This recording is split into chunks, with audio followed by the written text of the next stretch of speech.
Morning. Hello नमस्कार, मी नीलम थोरात पुन्हा एकदा स्वागत करते नवीन अशा छान अशा इंटरेस्टिंग व्हिडिओमध्ये. तर आजची गुड मॉर्निंग थोडीशी लवकरच झाली कारण मेहंदी क्लास लावलेला आहे.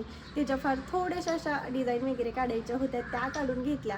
नंतर मग आंघोळ वगैरे झाली आणि तिनं जेवणाची थोडीफार तयारी करून घेतली. श्रेयान झोपलेला आहे, त्याचाही नाश्ता वगैरे बनवून ठेवलेला आहे कारण तो उठला की त्याला असं पटकन नाश्ता वगैरे पाहिजे असतं, म्हणून तो करून घेतलेला आहे. मी तुमच्यासोबत एक मास्क ट्राय करणार आहे. उन्हाळा म्हणल्यानंतर टॅनिंग होऊ नये, काळपट चेहरा पडू नये, काळपट त्वचा पडू नये, त्यासाठी आपण काय काय करतो, बाहेर जाताना मास्क कॅरी करतो किंवा एखादा कार्फ वगैरे असं म्हणजे बाहेर उन्हाळ्यात जाताना तो कॅरी करतो किंवा छत्री कॅरी करतो.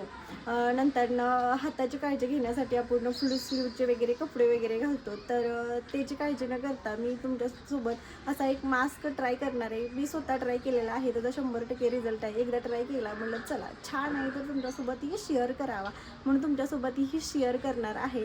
तर चला पुढे मी तुमच्यासोबत शेअर करणे ही. आणि आज संकष्टी आहे आणि खिचडी वगैरे बनवायची आहे, देवपूजाही करायची आहे, तर तेही शेअर करते. तर गेल्या 3-4 दिवसामध्ये बाहेर जाणं झालं, बाप्पाचं दर्शन ठरवूनच गेलो नव्हतं, तर बाप्पाचं दर्शनही झालं, तर ते थोडी तुमच्यासोबत क्लिप ॲड करीन. तर असाच व्हिडिओ कंटिन्यू करा. आई आज जरा लवकरच उठले होते. पहिला म्हटलं थोडीफार जेवणाची तयारी करून घेते. आज संडे म्हटल्यानंतर आहो देखील घरीच असतात, त्यांच्यासोबत थोडासा टाईम स्पेंड म्हणून लवकर सर्व आवरायला घेतलं. बघताय ना 9च वाजले, पण अजून पण ऊन कडक किती येत आहे. गेल्या काही दिवसात हे तूप बनवलं होतं, किती छान सेट झालं होतं, त्याचा स्मेल एवढा छान येत होता ना.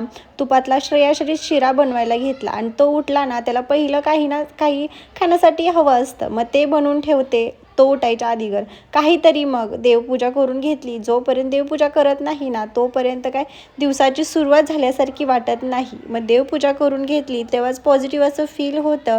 देवपूजा करून घेत होते आणि आज आहे तोपर्यंत देवपूजा करत नाही तोपर्यंत दिवसाची सुरुवात झाल्यासारखं वाटत नाही. देवपूजा करून घेतली आणि खिचडी ही नंतरनं बनवायला घेतली होती. थोड्याशा मिरच्या चॉपिंग करून घेतल्या होत्या कारण श्रेयांशही खिचडी खातो, आवडीने खातो. छाबू असा छान असा भिजला होता. जास्तीच्या शेंगाही फोडून घेतल्यावर होत्या कारण कूट संपलं होतं, म्हणून छान असा सुटसुटीत असा मी खिचडी बनवून घेतली होती. आणि आता मास्ककडे वळूया, ते तुमच्यासोबत शेअर करते. तर चेहरा छान दिसतो, पण मान आणि हात आपल्या चेहऱ्याशी मॅच होत नाही. तुमचं पण असंच आहे का? तर हा मास्क नक्कीच ट्राय करा. त्यासाठी मोजके साहित्य लागते. मुलतानी मिठी, गुलाबजल, थोडंसं कोकोनट ऑइल आणि नीम पावडर आणि थोडंसं दही. एक मुलतानी माती जेवढं पण चेहऱ्यावर डलनेस मानेवर हातावर आहे तो काढून टाकण्यास मदत होते. जास्तीचं त्वचेमधलं ऑइल शोषून घेते, म्हणून ॲक्ने आणि पिंपल होत नाहीत. 2 गुलाबजल म्हणजे त्वचेला हायड्रेट ठेवण्यात आणि थंडावा देण्यात मदत होते. 3 कोकोनट ऑइल आणि दही त्वचेला मऊ आणि मॉइश्चराईज होतं.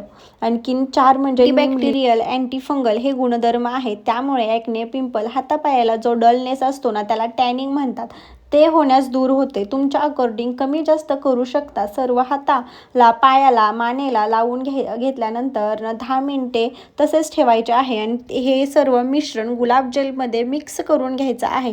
मी ज्या पद्धतीने लावलेलं आहे त्या पद्धतीने तुम्ही लावू शकता. खूप छान याचा इफेक्ट होतो. तर पहिल्या वापरातच खूप छान असा फरक पडला होता, म्हणून तुमच्यासोबत शेअर करत आहे. जोपर्यंत हे वाळत नाही तोपर्यंत त्याला असंच ठेवून द्यायचं आहे. सर्व लावायच्या आधीगर फेस वॉश करून घ्यायचा आहे. सुकल्यानंतर त्याला थोडंसं पाणी घेऊन स्क्रब केल्यासारखं हलक्या हाताने सर्क्युलर मोशनमध्ये 2 ते 3 मिनिटं हलक्या हाताने मसाज करायचा आहे. जो पण आपल्या नोज एरिया असतो ना तिथे pollution, black head, white head हे या एरियामध्ये जास्त प्रमाणात असतं. हे सर्व हलक्या हाताने करून घ्यायचं आहे, नाहीतर स्किनला इरिटेशन होऊ शकतं. तर हे सर्व धुवून घ्यायचं आहे आणि धुतल्यानंतर रिझल्ट तुमच्या समोरचा आहे. स्किनला ॲलोवेरा जेल लावून घेतलं त्वचा हायड्रेट व्हावी म्हणून. ते 3 दिवसापूर्वी सारसबागमधील सिद्धिविनायक मंदिरामध्ये गेलो होतो. तसं जाण्याचा काहीच प्लॅन नव्हता, पण बाप्पाचं माझं आणि वेगळंच कनेक्शन आहे. 8वीत असल्यापासून संकष्ट वगैरे करते. मंदिर छान आणि प्रसन्न वाटत होतं. आणि इथेच व्हिडिओ संपवते. सबस्क्राईब नक्की